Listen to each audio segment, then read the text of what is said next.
OptumRx is driving an industry-first transparency model. For plan sponsors, it means a model designed with easy-to-understand, predictable pricing. For consumers, it's clearer experiences that bring cost transparency, affordability, and choice. Learn more at optum.com/transparency. Campus life is full of compromises. Tiny dorms, zero closet space. But with HomeSense, you can overpack stylish bedding, storage, and decor without overspending. HomeSense, the home of no compromise. Part of the HomeGoods family. Up until somewhat recently, self-driving cars sounded like something straight out of a science fiction movie. But today, you'll see unmanned cars in several major cities. Over the past few years, these autonomous vehicles have become an increasingly common sight on the roads, quickly changing the way people think about the future of transportation. At the center of this transformation is Waymo, the self-driving car company owned by Google's parent company, Alphabet. So Waymo, in the simplest sense, is a robotaxi service. It is fully autonomous. It's currently operating in the United States in 11 cities with no human behind the wheel. In my opinion, is one of the safest forms to get around a city. You can currently hail a Waymo in San Francisco, Los Angeles, on Uber in Austin, Atlanta. You can also get it in Miami. You can get it in Nashville. You can get it in Orlando. That's Grayson Brulte, founder of the Road to Autonomy and co-founder of Autonomy AI. In addition to the cities he mentioned, Waymo is also in Phoenix, Dallas, San Antonio, and Houston, with plans to expand to 19 more U.S. cities, as well as London and Tokyo. As this technology becomes more widespread, many people are asking the same question. How exactly does Waymo work? Ashim Bose, a professor of AI and product management at the University of Texas, Dallas, says it's a combination of algorithm training and real-time data collection. These cars have cameras, they have sensors, laser, sonar equipment, etc. So depending on the provider, the tech varies a little bit, but at the end of the day, it's all about recognizing the environment you're in. It's about capturing the various obstacles and then navigating around them while also adhering to some sort of a plan in terms of a map as to where you're going. Before Waymo rolls out into a particular city, they do a lot of testing. They navigate the different routes, the roads.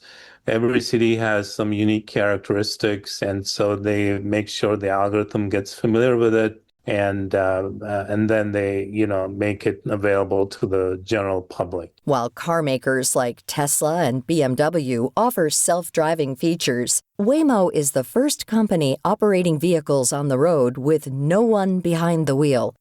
It's captured the public's attention, but many people remain skeptical and question whether riding in a driverless car is a good idea. However, Brulte believes Waymo vehicles aren't just safe, but may actually be a better option. My daughter, ever since she's been 2, and now she's 12, she's been riding in self-driving cars. So it's not me just sitting here and telling you it's safe. I put my daughter in it, and I would put her in it tomorrow in a vehicle without a driver, by herself and her friends to go to the movies or to go on a play date. The reason why it's safe is because the vehicles do not get distracted. And if you think of a traditional human, we're distracted in the vehicle 95% of the time. We're sitting here, we're staring at phones, we're staring at other different things, thinking about things. The Waymo vehicle is consistently looking 360 degrees to ground. For example, if there's a car perhaps speeding from behind you, the vehicle will know to either move to the left or move to the right to avoid a potential crash. And so it's constantly always looking using all of its available sensors. As of December 2025, Waymo vehicles have driven more than 170 million miles across the U.S. The company says that, regardless of fault, its vehicles have been involved in 92% fewer crashes causing serious or fatal injuries, 83% fewer crashes where airbags were deployed, and 82% fewer crashes resulting in any injuries. While those numbers are promising, no emerging technology comes without challenges. In May, Waymo temporarily paused service in Atlanta after one of its unoccupied vehicles became stranded in heavy floodwaters. The incident raised concerns about how driverless cars handle unexpected extreme weather and other unpredictable road conditions, especially in cities prone to heavy rain, snow, or severe storms. It caused the cars to not adhere to all the safety principles that they should have. So they're still working out some of the kinks, whether it's, a lot of construction or heavy weather or lack of clearly painted, lanes and things like that.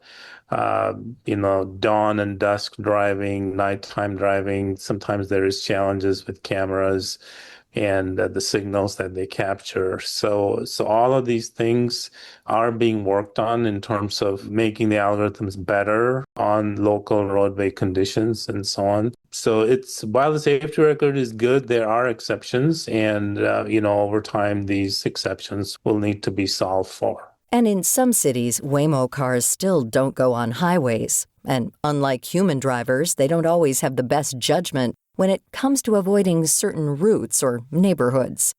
But separate of safety concerns, one of the biggest criticisms of Waymo is its potential impact on drivers who work for Uber and Lyft and depend on this income. In Massachusetts, these gig workers have already started unionizing in response to the growing presence of autonomous vehicles, and similar efforts are expected in California and Illinois.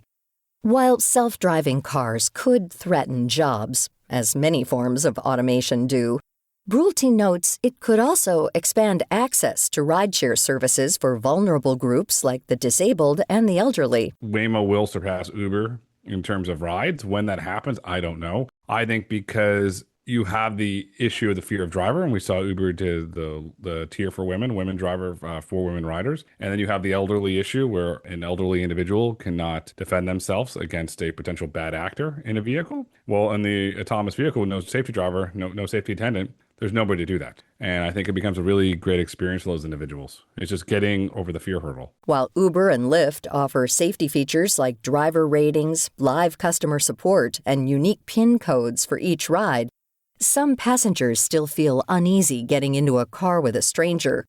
For now, though, Waymo's reach is still limited, and the company isn't yet operating in enough cities to pose a major threat to Uber and Lyft. But that could change in just a few years.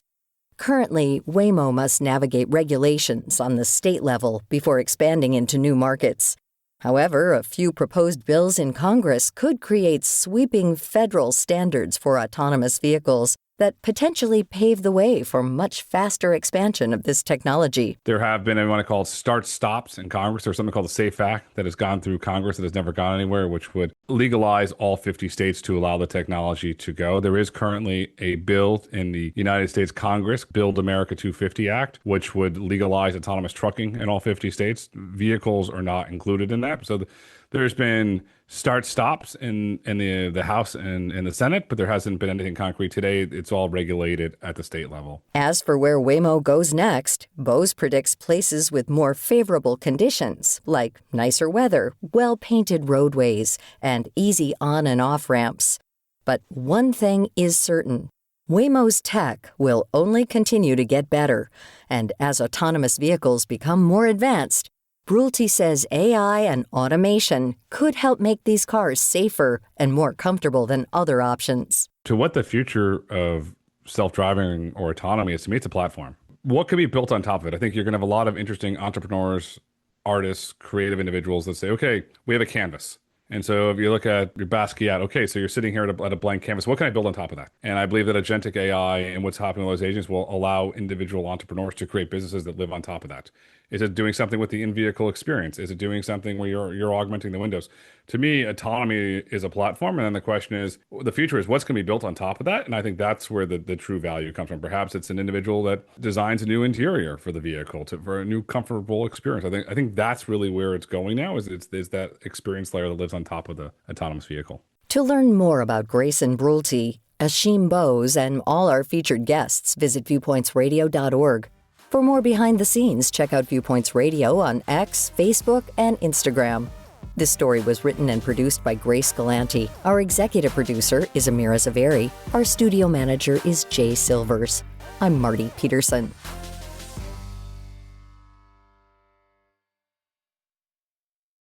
The In Good Health podcast gives listeners the latest news on what's trending in health, science, technology, and more, featuring medical experts who break down complex topics in a way that's easy to understand. The mice that ate the salmon that had been fed the soybean meal diet got obese. So it's not just what you eat, but it's what the thing you eat has eaten that's important. The In Good Health podcast, available wherever you find your favorite podcast and at ingoodhealthpodcast.org.